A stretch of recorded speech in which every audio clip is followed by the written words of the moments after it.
గత నెల పెహల్గాంలో జరిగిన ఉగ్రవాది దాడులు ఏవైతే ఉన్నాయో ఆ దాడులన్నిటికీ కూడా ప్రతిచర్యలు ఉంటాయి అని మన కేంద్ర ప్రభుత్వం నరేంద్ర మోడీ గారు చూపించారు. ఈ ఉగ్రవాదులు ఎవరైతే ఉన్నారో వాళ్ళందరికీ కూడా ఒక గుణపాఠం నేర్పించారు. భారతదేశం యొక్క సిద్ధాంతం ఏంటి అంటే ఏ మతానికో లేదంటే ఏ దేశానికో వ్యతిరేకం కాదు. అదే రకంగా పాకిస్తాన్ మిలిటరీకి కూడా వ్యతిరేకం కాదు.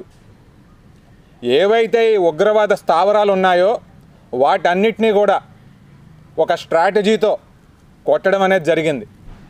ఇంతకంటే ఏముంది, భారతదేశం ఎప్పుడు కూడా ఆలోచించే అడుగు ముందుకేస్తుండడంలో ఇంతకన్నా చెప్పడానికి ఏమీ లేదు.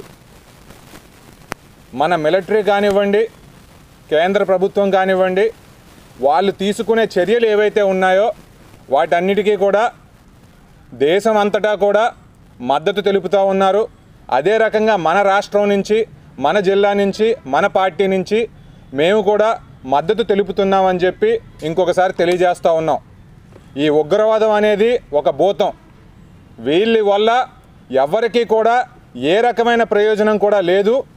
వీళ్ళని అంతమొందించే వరకు కూడా మన ప్రభుత్వం ఆగకూడదని చెప్పేసి ఇంకొకసారి తెలియజేస్తూ ఉన్నాం.